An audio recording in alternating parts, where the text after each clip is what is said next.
എടോ തനിക്കല്ലേ ഇൻവെസ്റ്റിഗേഷന്റെ ചാർജ്? ബാലു, നല്ല തന്തയ്ക്ക് പറഞ്ഞ പോലീസുകാരായിരുന്ന FIR ഫസ്റ്റ് ഇൻഫർമേഷൻ റിപ്പോർട്ട് ആയിരിക്കും. അതൊരിക്കലും ഫാൾസ് ഇൻഫർമേഷൻ റിപ്പോർട്ട് ആവില്ല. താൻ എന്നെ പ്രതിക്ക് ഫേവർ ചെയ്യുന്ന തന്റെ ഇൻക്വസ്റ്റ് മറ്റുള്ള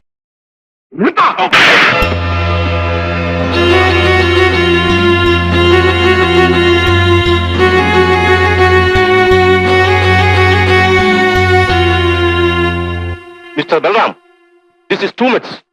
ഡിപ്പാർട്ട്മെന്റിന് മുഴുവൻ നാണക്കുണ്ടാക്കുന്നതാണ് ഈ സംഭവം. എനിക്കും അങ്ങനെ തന്നെ തോന്നുന്നു സാർ. ഒരു കൊല നടത്തി രക്ഷപ്പെട്ട പ്രതിയെ മണിക്കൂറുകൾക്കകം പിടിച്ചു കൊടുത്തിട്ടും ആ കേസ് തെളിവില്ലാതെ പോയില്ലേ? കൊലക്കേസല്ല ഇവിടെ അന്വേഷിക്കുന്നത്. കോടതി വളപ്പിൽ നിങ്ങൾ കാണിച്ച പോക്കൃത്തരമാണ്. അതിന്റെ കാരണമാണ് സാർ ഞാൻ പറഞ്ഞു വന്നത്. ആ കേസിനെ പറ്റി ആ CIയോട് ഞാനൊരു സംശയം ചോദിച്ചതേ ഉള്ളൂ. കൂട്ട എന്നൊരു വാക്ക് ഉപയോഗിച്ചത് ശരിയാണ്. അതത്ര മോശപ്പെട്ട വാക്കാണോ സാർ? കുളിച്ച എന്നാണ് അർത്ഥം. നോൺസെൻസ്. എന്നെ ഭാഷ പഠിപ്പിക്കാനല്ല തന്നെ ഇവിടെ വിളിച്ചു വരുത്തിയത്. ചോദിച്ചതിന് സമാധാനം പറഞ്ഞാൽ മതി.